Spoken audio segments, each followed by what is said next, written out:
Let's go! Woo! Feels good to be official, doesn't it? Feels good to be locked in, baby. Welcome on in. Eagles post-game live show right here on A to Z Sports Philadelphia. Ladies and gentlemen, we can finally say it. We can finally pencil it in. The Eagles are NFC East champions here in 2024. You go to training camp. You put in a lot of long hours, a lot of practices, a lot of hard work, and it all pays off. Ladies and gentlemen, the Eagles are officially NFC East champs. There's still one game to go. There's history on the line. We'll talk about all of it. But first and foremost, man, this is the Eagles post-game live show presented by BetMGM. How are we feeling, ladies and gentlemen? Drop some thoughts in the comments. Get active with me. There's not a lot to talk about in this game, is there? Oh, just the fact that you plowed the Dallas Cowboys. They thought 34-6 was bad. Well, how about we raise you with another touchdown? We'll give you one more point. We'll give you 7 points. How about 34-6 to 41-7? The Eagles absolutely demolish the Dallas Cowboys at the Link. This is the first time since 2011 that the Philadelphia Eagles have won both games against the Dallas Cowboys in the same season. They complete the clean sweep, and boy, it wasn't even close, man. It wasn't even close. The Eagles win both games against the Cowboys. They rebound from last week. They do it without Jalen Hurts. And now we officially have another new winner in the NFC East. There has not been a repeat NFC East winner since 2004 when the Eagles did it back to back to back. And the Eagles are now NFC East champs again. If they would have won last season and not choked, they would have won it 3 years in a row. But nonetheless, they are division champs. Eyes on the prize. Big goals ahead.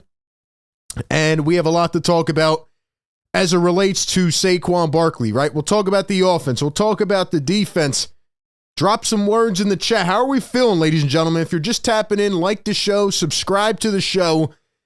Man, what an absolute beatdown. It feels good to put Dallas away, And a couple things I want to start off with here. First and foremost, by the way, ladies and gentlemen, as we're live watching on here, the New York Giants are getting ready to beat the Indianapolis Colts. And if you're sitting there wondering, why am I talking about the New York Giants? This day could not have worked out any better for the Philadelphia Eagles. Hear me out, okay? The New York Giants just dropped 45 points and are about to beat the Colts. The Giants just messed up their number one draft pick. The Giants are going to win. The Giants are going to win and screw up their number one pick. The Dallas Cowboys got all riled up. Oh, we've won 4 out of 5. Oh, we're playing better football. If anybody in their right mind was concerned about Cooper Rush, go get a puppy or something. Are you kidding me? I came in all week saying, this Cowboys team blows, and then they lose CeeDee Lamb for the rest of the season. The Cowboys are absolute trash. They're a miserable franchise, and I hate them with all my guts. I hate their fans. I hate the way that they play themselves up. And, they start off terrible this season. Obviously, Prescott goes down, which you don't want to see. And then they win 4 out of 5 games, and they're acting like they're the team now. Oh, watch out. Beware. We just spoiled the Tampa Bay Buccaneers. The Dallas Cowboys are pitiful. They screwed up their draft positioning. They may have just secured Mike McCarthy's job back for next year. And they played good enough, just good enough to slightly stay relevant. So thank you to the Dallas Cowboys for being such a miserable franchise. By the way, they started to play dirty in this game when they knew the Eagles were whooping their butt. They're trying to injure guys. They give Kenny Pickett a couple unsportsmanlike checks right on the ribs. Nonetheless, man, Eagles beat them down. And, yeah, man. How else can you feel about this game? This was pure domination. You came out in the first quarter and, was it a little bit scary from the beginning? No, not really. Not really. The Eagles start off with a pick. They run it all the way back. They haven't had a return touchdown all season long. C.J. Gardner-Johnson says, give me that. Cooper Rush throws it into double coverage like an idiot, and C.J. just runs it all the way back, starts it off with a spark. Then the Cowboys put together really their only good drive of the game think it was like 12 plays, 70 yards, and they end up punching it in for a touchdown. And yeah, the defense started off a little bit rough. They were missing some tackles. They were missing some routes. Quinyon got beat once or twice. Slay got beat. I actually thought Quinyon looked a little shaky in the first half. But other than that, man, I mean, you look at how the Eagles bounced back. It was a 12-play, 70-yard drive they gave up for 6 minutes. And the Eagles offense didn't even get on the field for half the quarter. I mean, you look at time of possession in the first quarter, it was 12-3 Dallas. And then in the second quarter, it was 12-3 Philly. So the game completely flipped on its head. After that touchdown drive from the Cowboys, they went 6 plays, 21 yards and out. Then after that, they went 1 play, 6 yards, had a fumble. Then they went 6 plays, 16 yards, and it just carried on for the rest of the football game. And the Cowboys could not get anything going because, this Eagles defense that for some reason people were trying to discount because they played the Commanders. And keep in mind, even the game before against Pittsburgh, they were put in a lot of very bad situations early, like pinned on a short field, and they still were coming up with big stops. They gave up a lot of points in the fourth quarter last week, but the Eagles shut down all the noise about the defense. They came back. They got pressure on Cooper Rush. They forced, 4 takeaways in this game? They had 5 in the first matchup against Dallas. They had 4 today. So 4 takeaways, 5. They've had 9 against the Cowboys this season. They also had 5 last week. So if you look at the last 2 games, they've had 9 total. And the defense is back to doing what they do. And it's just pretty much suffocate these offenses. And we knew the Cowboys were coming in with not a lot to work with. And the Eagles essentially beat them down. So, like I said, the first drive, Eagles came out on offense. And trust me, I'm about to get to Saquon Barkley. But I just want to talk about how this game flipped on its head. The Eagles go 3 and out in the first drive. They don't even give Saquon a touch on the first drive, which I thought was pretty interesting. Kenny Pickett oversails one to A.J. Brown by a mile. And you're thinking, uh-oh, man, does Kenny Pickett have it? Does Kenny Pickett have it? And then after that, on the next drive, they actually come out and they give it to Saquon, but they run it 3 times into the ground. And then they elect to punt it on a 4th and 1 at their own 46. So I also thought that was weird. Like the play calling early in this game was absolutely brutal out of Kellen Moore. Kind of felt like he was back with the Cowboys. But then on the third drive, after Kenny Pickett has like I guess they're calling it like a meme moment where he like throws it into the ground and fumbles and this and that. There was a penalty though. Then he just starts to pick it up. Then they start to get comfortable with him throwing the football.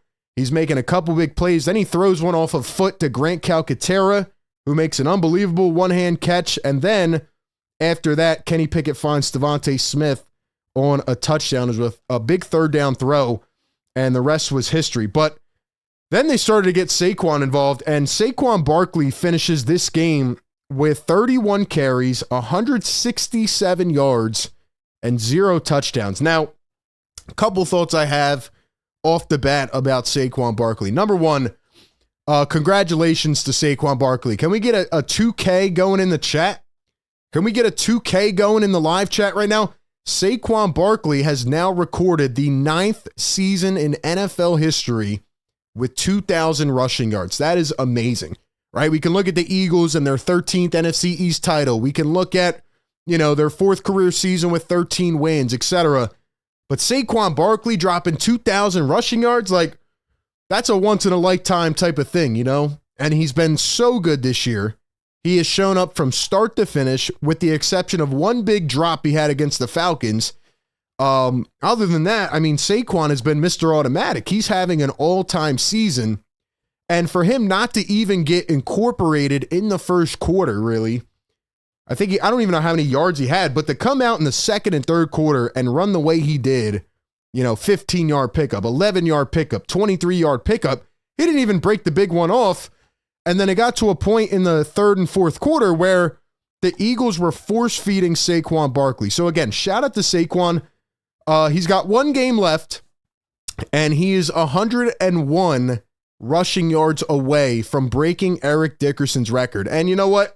I didn't really know a lot about Eric Dickerson, but I heard his quote this week. Where he came out and he said, "Do I want Saquon to break my record? No, absolutely not." And you know what? This old head Eric Dickerson is salty now. He's mad that Saquon is going to break his record because he had one more game to do it. Well, let's look at the carries. You know what I mean? The carries show otherwise. I don't care if he had one more game or not. Saquon Barkley is going to break your damn record, hopefully, maybe, because he's better. How about that, Eric Dickerson? No respect. Loss, you know what I mean? But really, when he broke LaShawn McCoy's record, he was the first guy to go out there and congratulate him. So, anyway, man, you want to talk about poetry? You want to talk about setting up the perfect circumstance? Saquon Barkley, final week of the season, the Giants just screwed up their draft positioning, and the team that let him go and pretty much said to Saquon, like, screw you, we don't need you. We'll be fine with Daniel Jones, who's not even on the team anymore. Saquon Barkley has a chance to break the record against the New York Giants. Like, could you have drawn it up this perfectly? Could you have drawn it up this perfectly?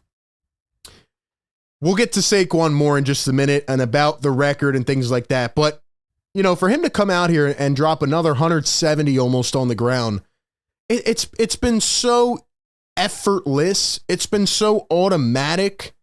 Like, we need to put it into perspective. Not even just Saquon. The offensive line.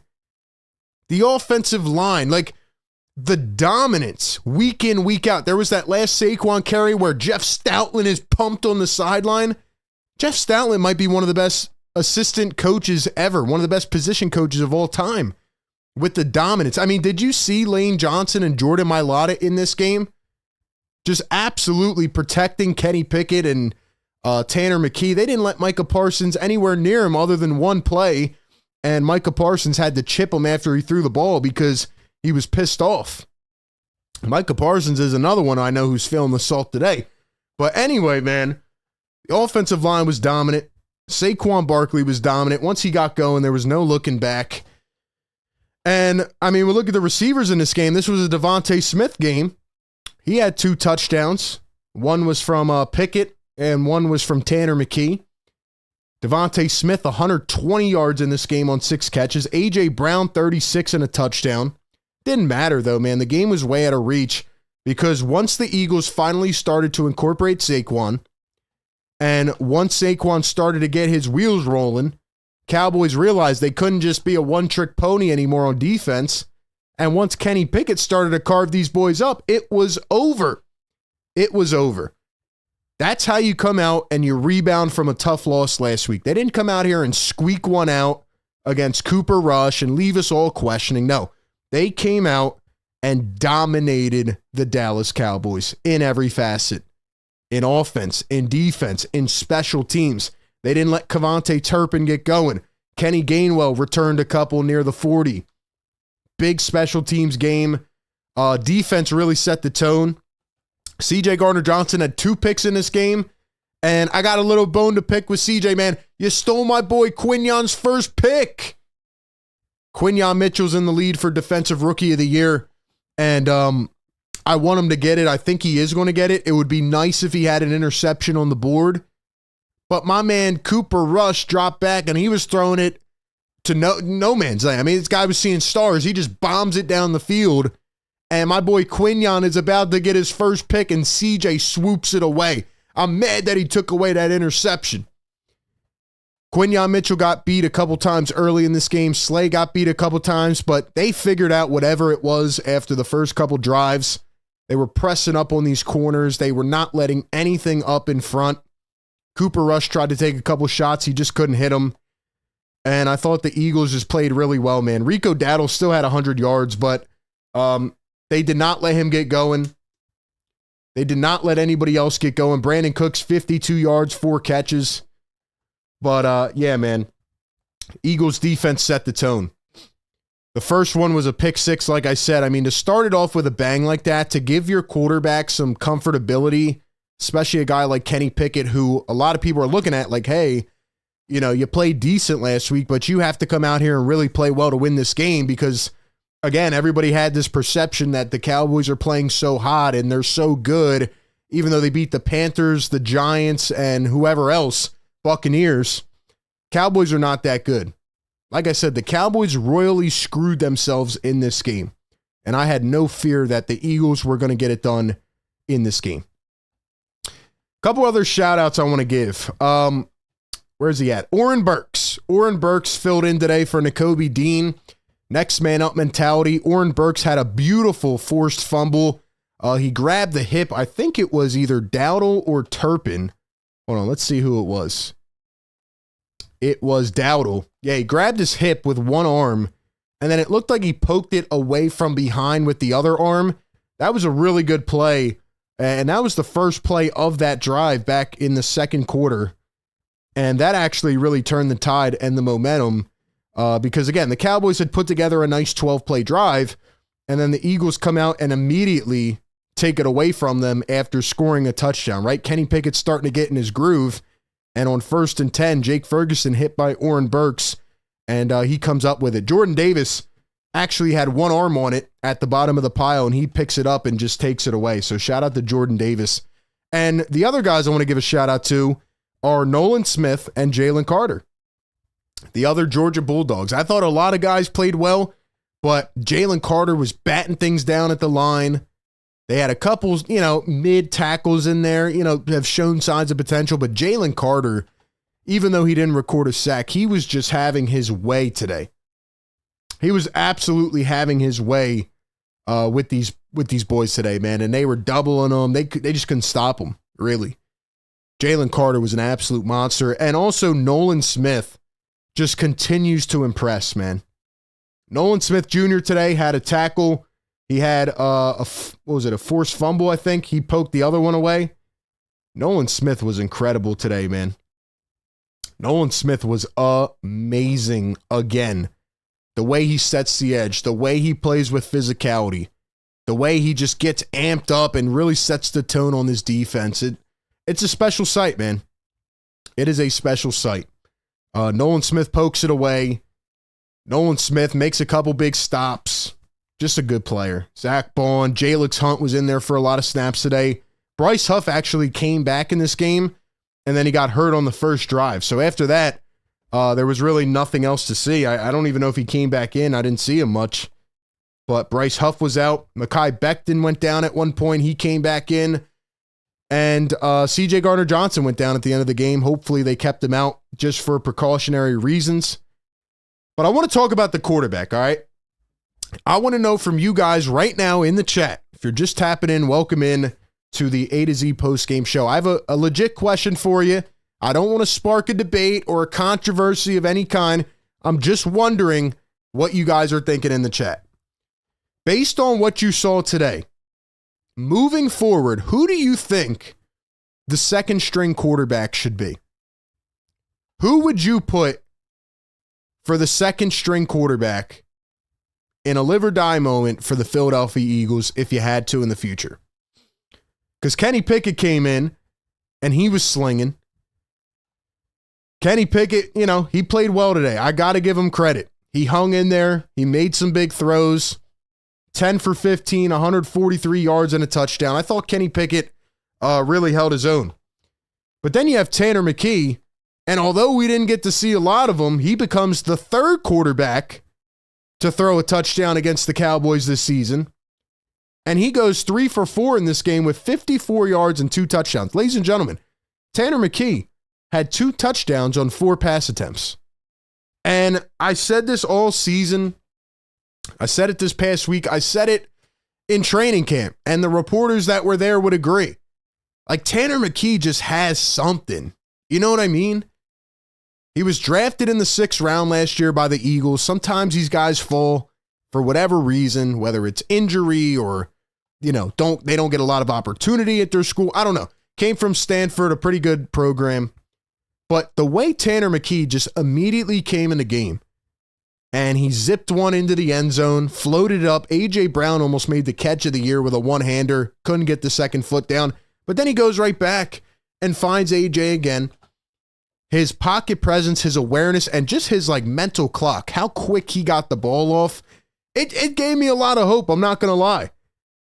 Yeah, Kenny Pickett played a good game.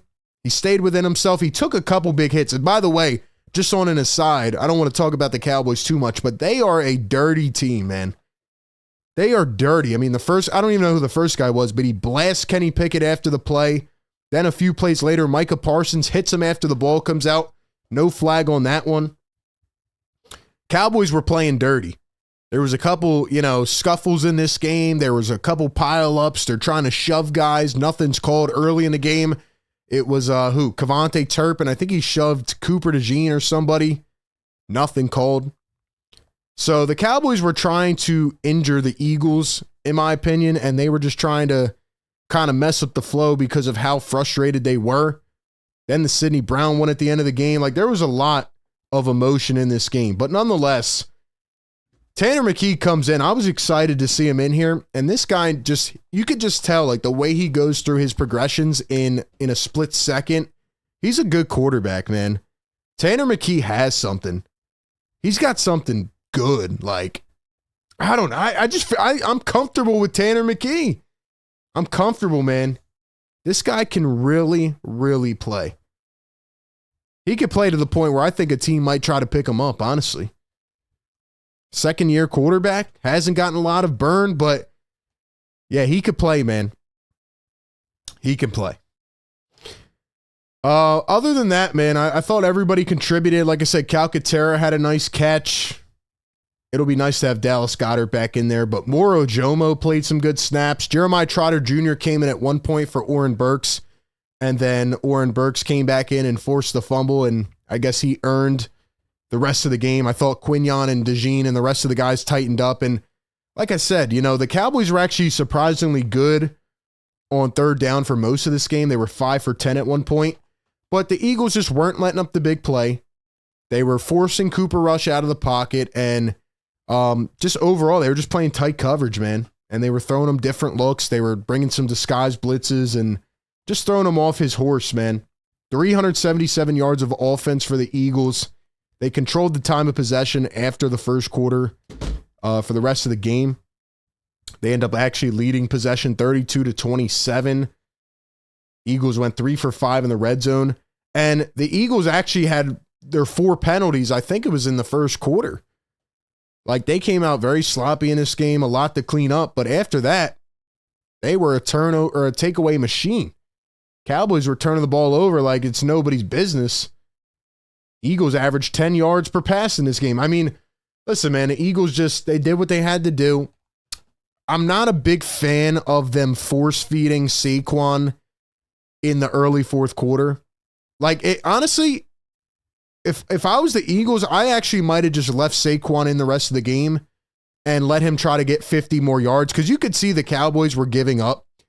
Like, the Cowboys didn't really have any chance here of stopping him. And I think he could have had another 50. This could have been another 200-yard Saquon game.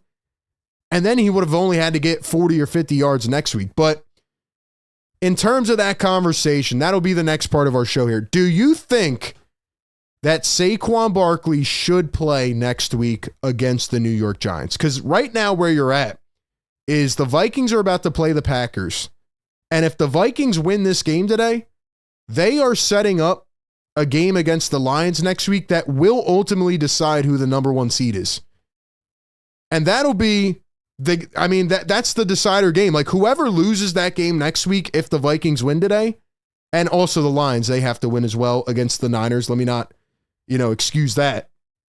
But if the Philadelphia Eagles, all but, right? They're going to be the number 2 seed. So if they go out there and play starters next week, they are risking a lot, man. A lot. Because whoever loses out of the Vikings and Lions next week most likely is going to be the 5th seed. I mean, imagine a team being, 13 wins, and they have, actually, no, the Vikings are 13-2. Yeah. Imagine a team having 14 wins and having to go on the road for a wild card game. That's actually wild in itself, no pun intended. But the Eagles are pretty much going to be locked into the 2 seed as long as teams, do what they have to do today and things go the way they have to go. So the question is, should the Philadelphia Eagles play the starters and play Saquon Barkley? You got to keep Jalen Hurts into consideration as well, right? Like, is he going to be go? Should they sit him out? I'm going to tell you what my strategy would be as they look forward into the next week. So give me your thoughts in the chat. I'm going to shout some people out, and I'm going to read out your thoughts. What would your plan of attack be going into week 18 against the Giants? Give me your thoughts. I got to give a shout out to BetMGM, our sponsor of the postgame show all season long. Enjoy your favorite sports like never before with BetMGM. Sign up with the code ATOZPA. Get up to $1,000 back in bonus bets if you do not win your first bet. When you register with BetMGM, you'll get instant access to parlays, live bets, player props, and daily boosted odds specials. And with BetMGM at your fingertips, every play and every game matter more than ever. So sign up with the code ATOZPA and get up to $1,000 back in bonus bets if you do not win your first bet. Brought to you by BetMGM, the sportsbook born in Vegas. Download the app today. Please gamble responsibly. And, of course, my bets won again today, thanks to Saquon Barkley. I had him going over 100 yards. That's almost automatic at this point. So shout out to Saquon. Shout out to BetMGM. Should Saquon play next week, he needs 101 yards to break the NFL record of 2105 set by Eric Dickerson. Man, this is a tough one, man.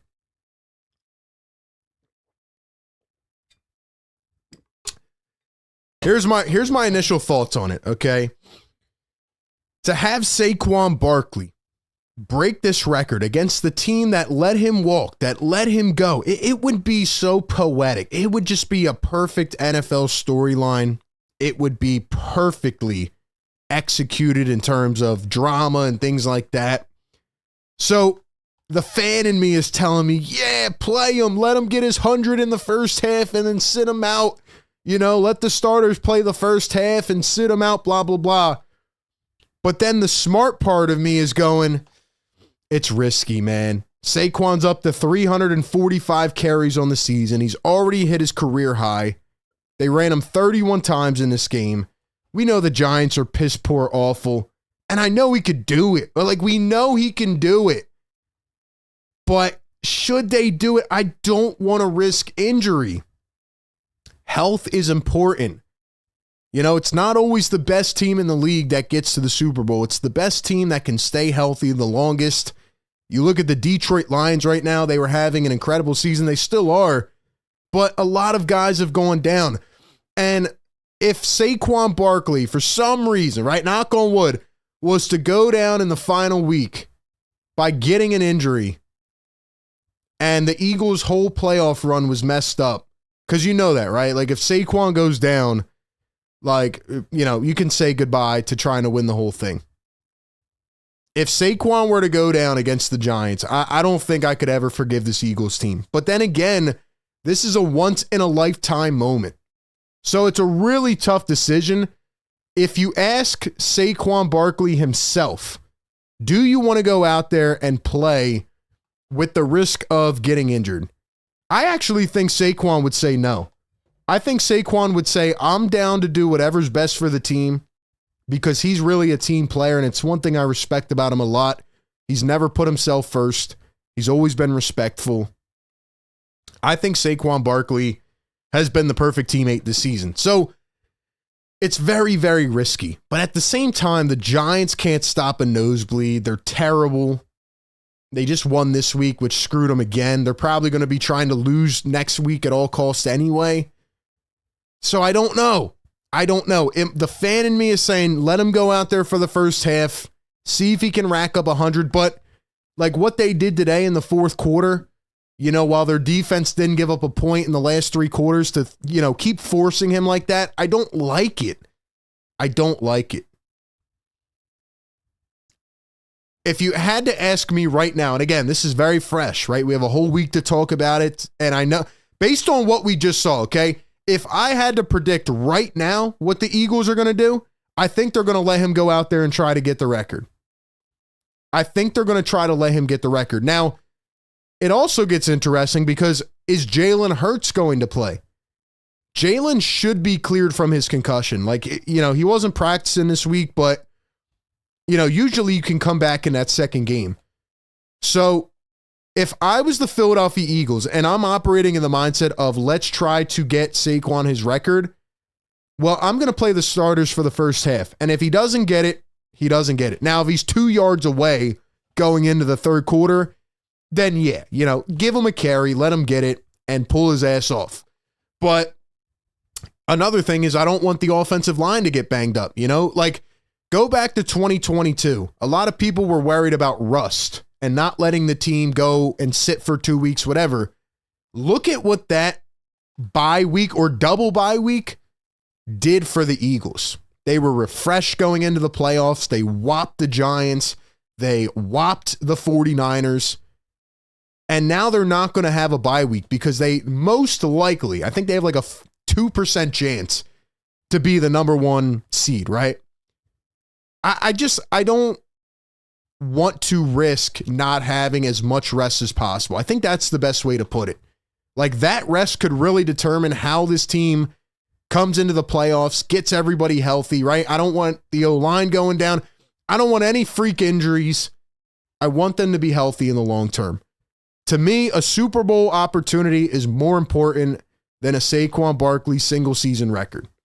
But I understand if they try to go out there and let him get it as well. I just don't want him to have 35 carries next week in hopes of getting a record. So, and by the way, you saw the Cowboys today, like I just said 5 minutes ago, they were playing dirty. So what do you think the Giants are going to do?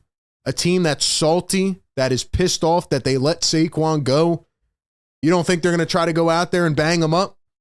Of course they are.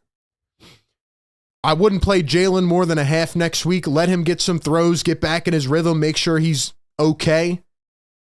But ladies and gentlemen, and again, I know some people might not agree with me, but I think Tanner McKee needs to play the whole game next week or most of it. I want to see Tanner McKee get more opportunities to throw the ball because I think there's really something there.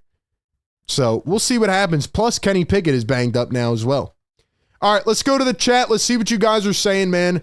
Welcome in to the Eagles postgame live show presented by BetMGM. We're talking about whether Saquon Barkley should play next week or not. If you had to ask me in the executive mindset, if I was running the team, I would not play him. I would not play him because a Super Bowl opportunity and being fresh is more important than a record. But the fan in me feels like they are going to do it. All right, let's see what people are saying in the chat.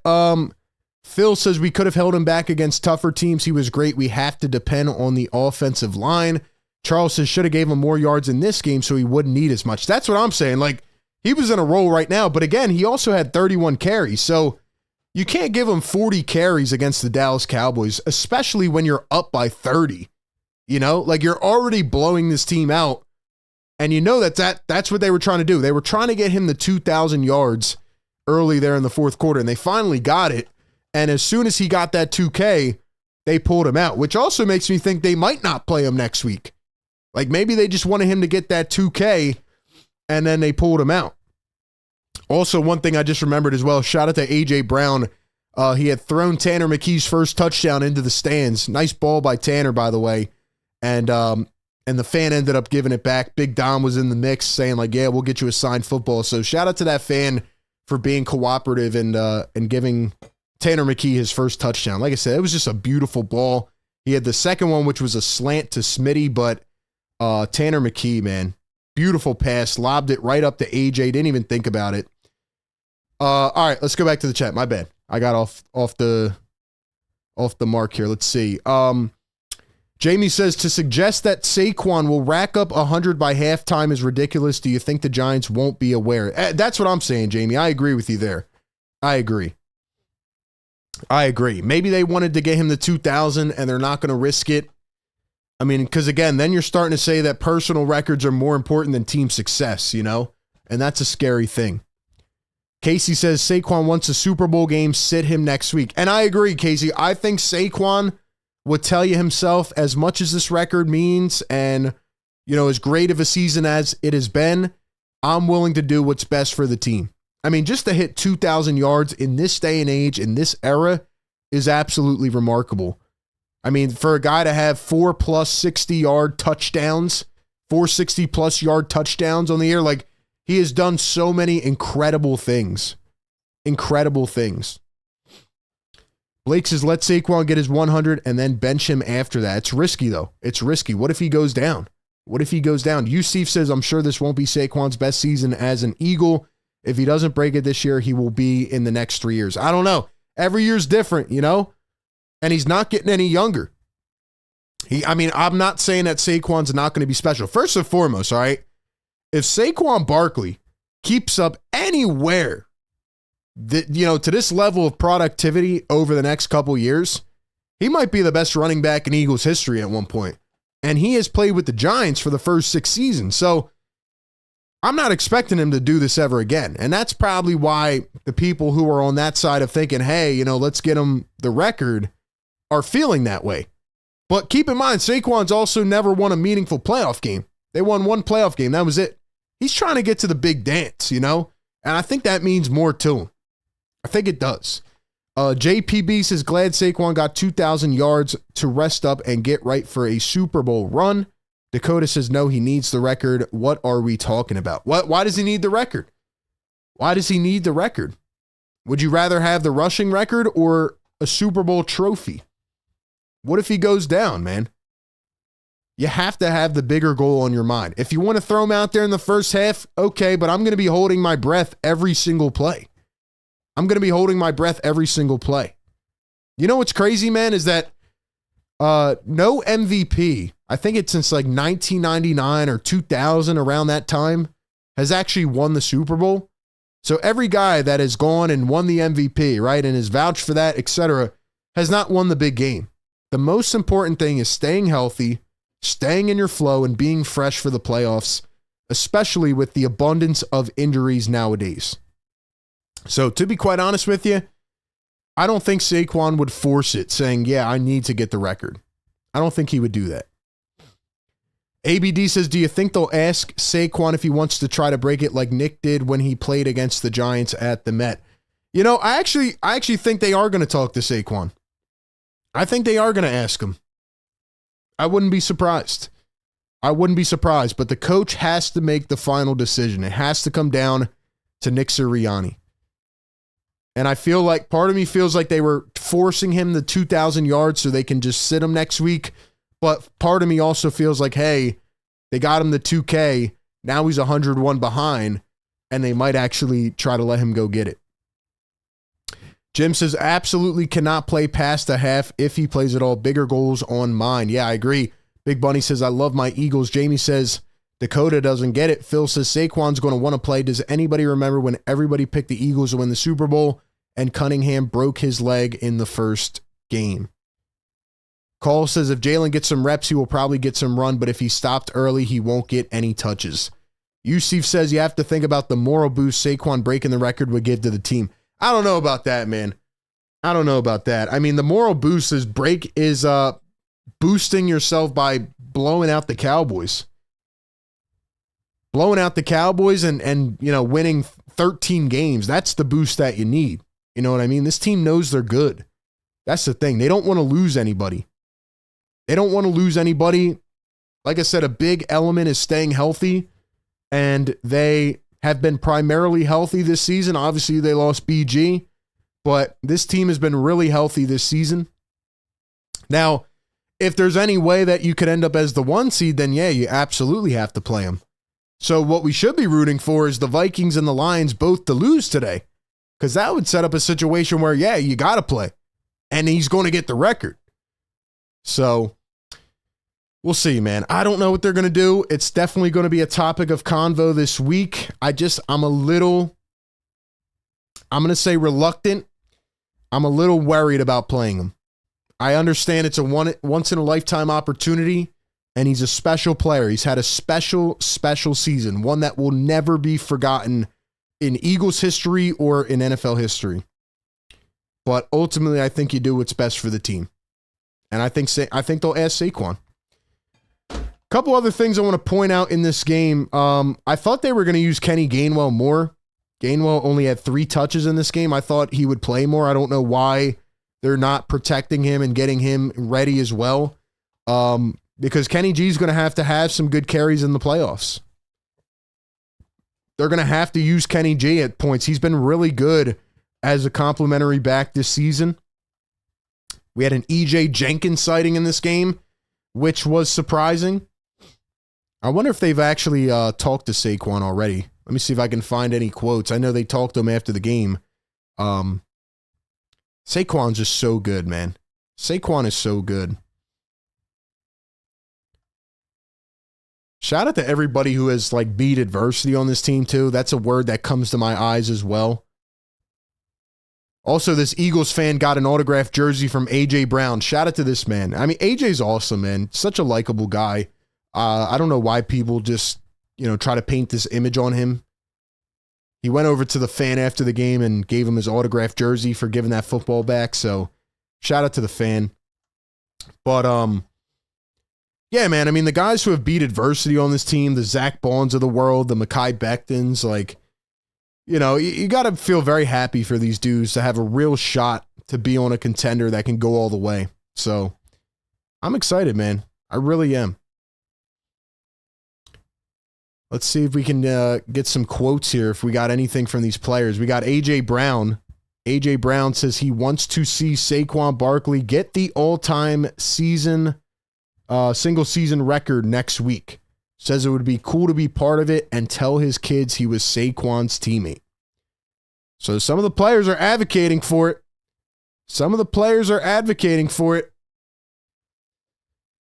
Then again, it's like, do you play the whole offensive line? I mean, if you play Saquon, you have to play the offensive line, right? You have to play the offensive line. I don't know, man. It's tough. I have a feeling they're going to do it, though. Thankfully, they were able to clinch the division, though.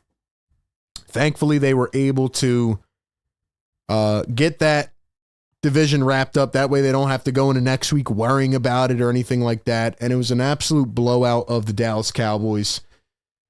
Yeah, man, just pure domination.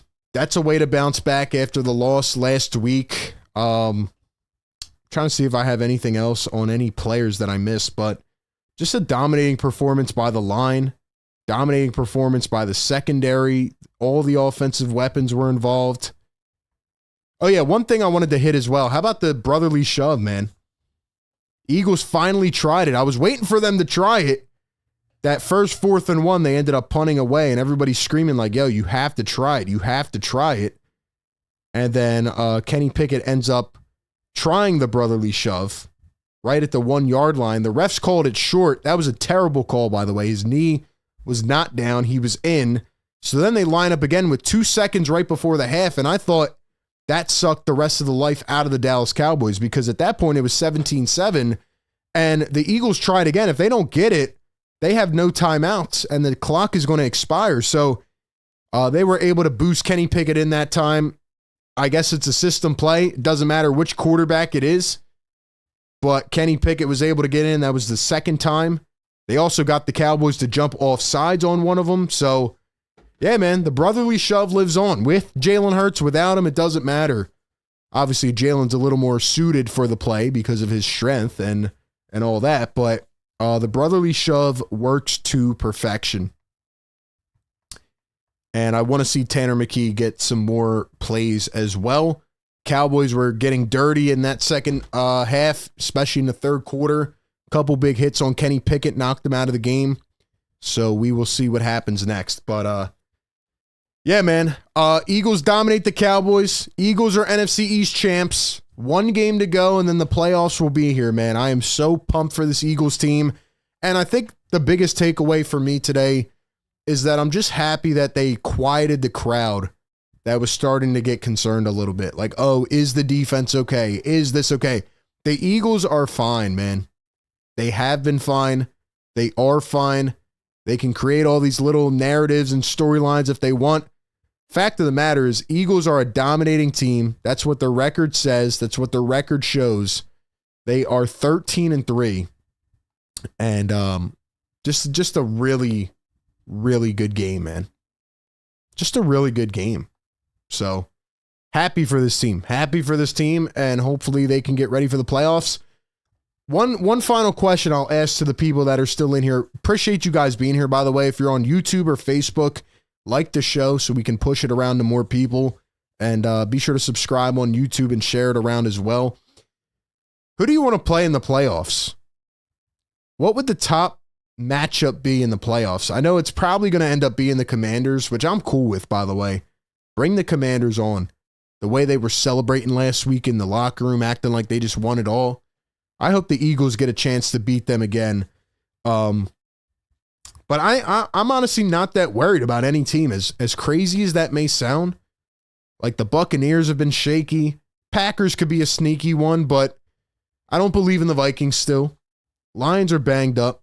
Commanders are not that good in relation to the Eagles.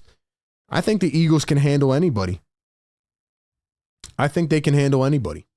So that's how I'm feeling, man. I hope it's the Commanders, though. I want the Eagles to welcome Washington back into this building, and I want the Eagles to absolutely take a crap on the Washington Commanders and shut them up after the game. It is going to be sweet. And if I was Saquon Barkley, by the way, if he does end up playing next week, he should come out, rush for the 101 yards, and then put a T-shirt on for his post-game press conference, and it should say, "Should have paid me," and it should be a picture of Joe Shane on the phone from the Hard Knocks episode calling him. That would be the ultimate troll job, man. That would be the ultimate moment of the season if Saquon did that. I know he's too humble to do that, but man, that would be awesome. Here's how the Eagles clinched the 1 seed. Vikings and Lions both lose today. They beat the Giants next week, and the Vikings beat the Lions next week. So it's going to be very hard for that to happen. So the Eagles will probably be locked into the number 2 seed, but we got it all ready to come up, man, and I can't wait. I cannot wait. Ed says, I agree. Nobody can beat the Eagles. Jim says, I want to see the Commanders again with a revenge game. Yusuf says, that's if the Commanders even make the playoffs. Yeah, if they even make it. They play the Falcons tonight, so that's going to be a good game, and we'll see how it plays out, man. ABD says, a healthy Commanders versus a healthy Eagles or the Vikings. Vikings are a dark horse, but not as good as they appear. The Vikings are nothing compared to the Eagles. I'm sorry. Respect to Sam Darnold. Happy for what he's done to revive his career. The Eagles would absolutely tear Sam Darnold apart. It would be like the 2017 NFC Championship again. That's what I feel like. That's honestly what I feel like. This Eagles team just has to stay healthy, man. And that's why, again, I'm worried about next week. They have to stay healthy. That's it. That's it. All right, man. That's where we're at. Eagles post-game live presented by BetMGM. Appreciate you all for tapping in with us, man. Be sure to like and share the show around. We do this every single week after the game, and we drop videos all week on YouTube, so come check us out on there. We're almost about to get to 8,000 subscribers. Let's keep it rocking and rolling, baby. Stay locked in, and appreciate you guys, man. Enjoy the rest of your weekend. Eagles are NFC East champs, and they rout the Dallas Cowboys. Man, does it taste sweet. Shout out to the Philadelphia Eagles, and I will catch y'all on the next one. Peace.